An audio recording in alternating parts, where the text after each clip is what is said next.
If you can take out all thoughts, all ideas, right now, if you could just take them all out, what would be left?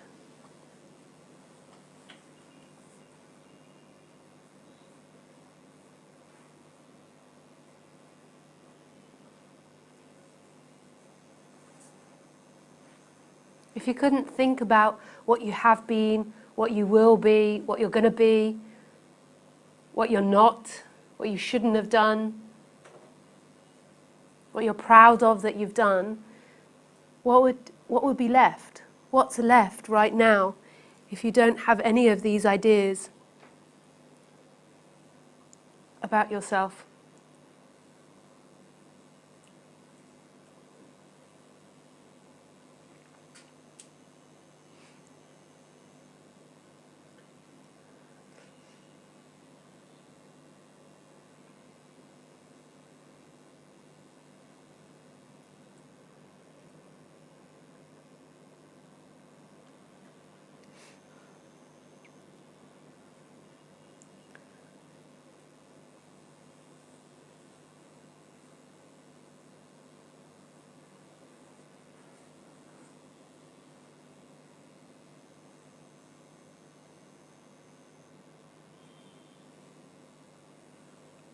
So maybe you have an idea that you should be the way someone else is, or you should be like Ramana, or you should be still. And they appear now, these thoughts, and they come with an energy, they come with a sensation that you shouldn't be the way you are, you need to be different.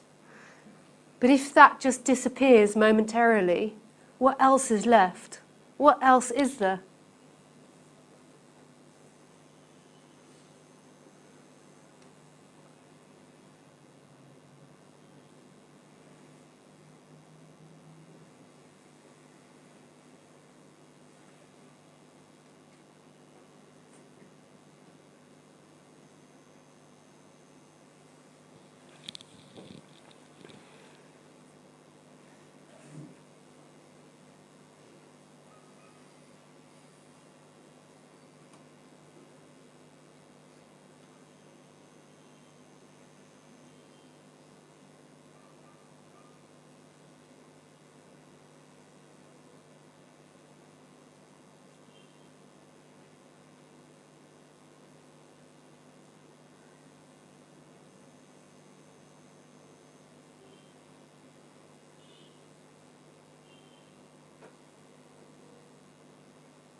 So whatever idea is appearing, whatever feeling's appearing, that's not the truth. That's just what is seen. So there is this presence, this knowing, this aliveness, so this sense of being that knows form. So it knows thoughts, it knows emotion. And you take yourself to be that which it knows rather than the knower. So there is this knowing, this sense of presence, and in that appears a thought or an idea that you need something or you should be something, and that comes with a feeling. That feeling feels like it's in the body, and then there is this movement that happens that takes that to be who you are, that you are that which is appearing rather than the one that is experiencing it all. And this is where suffering begins, when there is identification with something in the dream Because as you may have worked out, that everything in the dream, everything that's in appearance, in form, is always changing.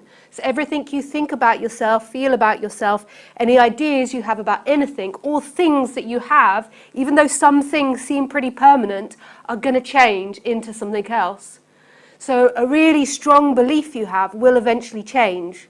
And this is where suffering begins, because there is an identification with something that cannot and will never be permanent.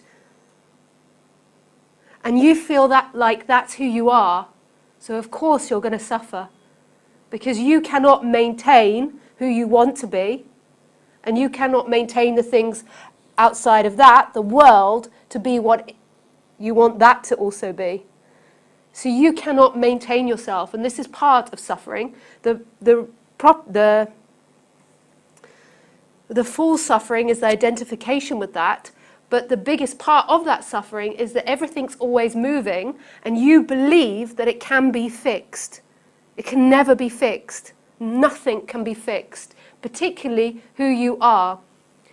But life is tricky, and life is really creative, because the way it creates is apparent cause and effect. So it creates someone that seems the same, someone that follows certain patterns and repeats those patterns.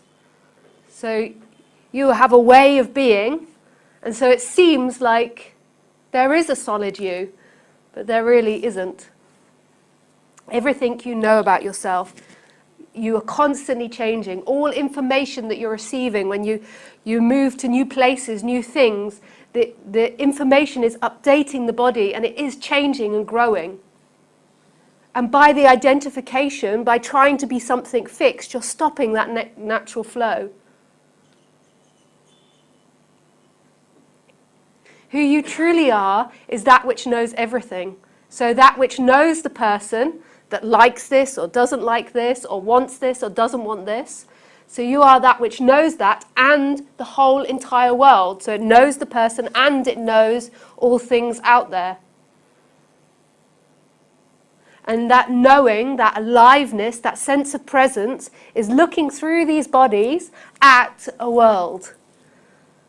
But you aren't actually these bodies. It's quite a funky idea. And so really this has to be experienced, because I can't convince you of it. It has to be really seen that you are never, ever anything that's in movement. You are the presence, that sense of being that always is.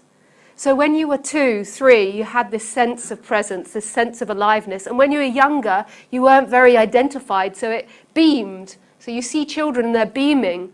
And that's what... That's because there's no identification that's claiming to be that beaming presence. But then over time, more identification comes, and it almost feels like that presence gets sucked inside the body. And from the child that's, it's more, goes inward like that, because the energy is claiming to be something it's not. It's sucking in the presence, even though it ultimately can't. This is what it feels like it's doing. The identification is saying, I am this, I am that. I am this body, I am my likes, I am my dislikes, I have to have this. My life has to look a particular way. And the whole time, it's like that energy is closing down. But that presence never belonged to you. That presence was always everywhere, and the you was appearing in that presence. And that's who you truly are. You're not the person. And so when I'm talking, I might be really confusing you, but even in that confusion, I'm sure a lot of you can taste what I'm saying. Even if you can't understand it, you know what I'm saying. You know about this presence. You know about this aliveness. You know that there is something beyond you, and you remember this awakeness. You remember this immediacy of being alive. You could call it love. You remember it from childhood, and you remember it from times in your life where it's just broken and there's been this love. And it's not a feeling of love. It's not a feeling of I love you, I'm in love with you. It's the presence. It's who you truly are. And this isn't a logical teaching that I can teach that makes sense. It's a deconstruction of an illusion.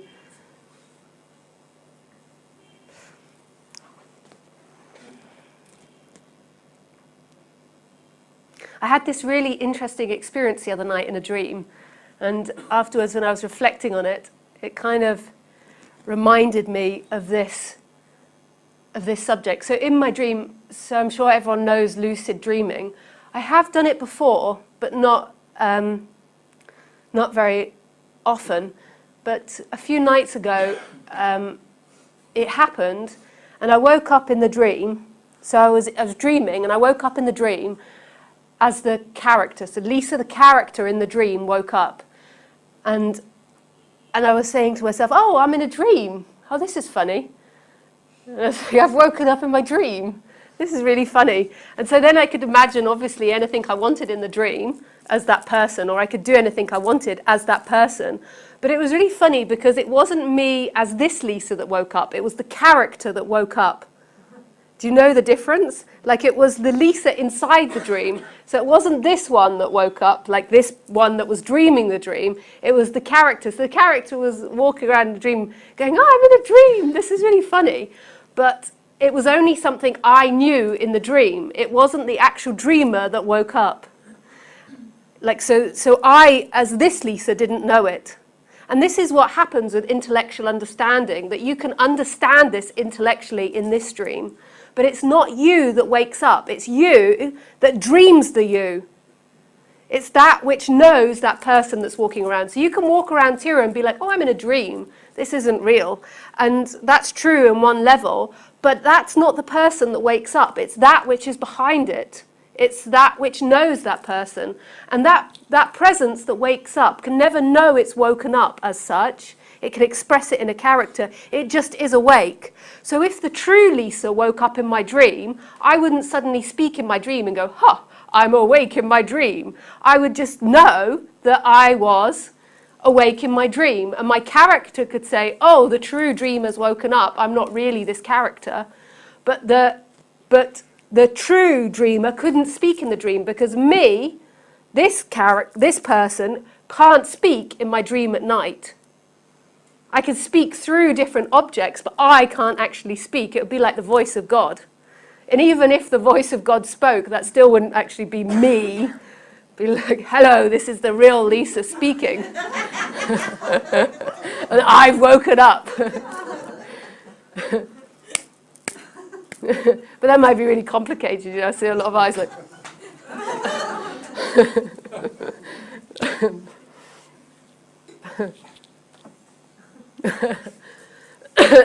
But if any of you have ever woken up in a dream, maybe you have a sense of what I'm talking about.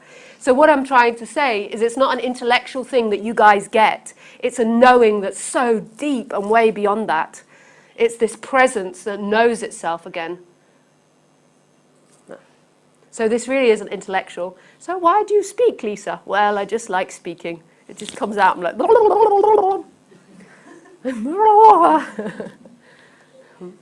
I would like to say it's because I imagine saving all these people, but it just doesn't work, that idea. Like sometimes before a talk, I'm like, okay, so you're going to communicate this information to everyone. Then I'm like, oh, where's my tea? It doesn't feel like that because you only ever have this moment. And even if I tell myself that I'm going to save people or give people really important information, I'm still more interested in the feeling of the seat on my bum. Than the actual thought of, I will save someone. It's so ethereal.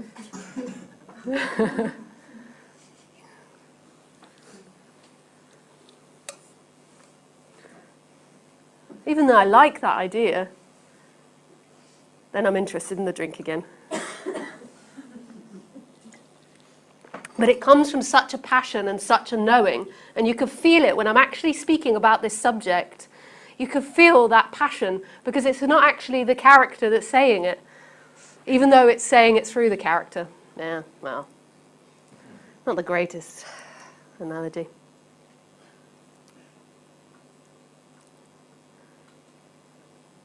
You see, all of you know this. All of you know you're not that character.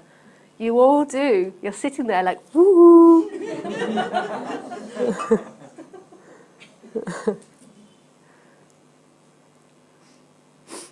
So if anyone would like to ask a question to clarify a few things, although that was incredibly clear.